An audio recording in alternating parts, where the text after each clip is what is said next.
Hello people, welcome back into this channel, and in this video I would like to show you the way how to check your watch history on a TikTok application. So the first thing that you have to do is just go open your TikTok applications, and after that you just need to make sure that you are already signed in and logged in with your account. And after that you just need to visit your profile section on the on the right corner, and then you just need to go click it.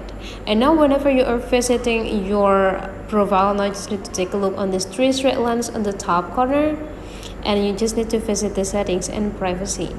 And after that you just need to scrolling down until you find the content and display, and then you just need to visit your activity center.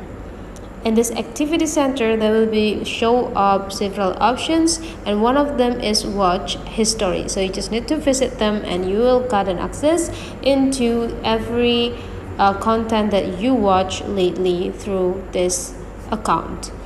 So that is the way, guys, how to check your watch history on a TikTok. Hopefully this tutorial today is useful for you. So don't forget to leave some comment, like and subscribe into this channel, and I will see you for the next video.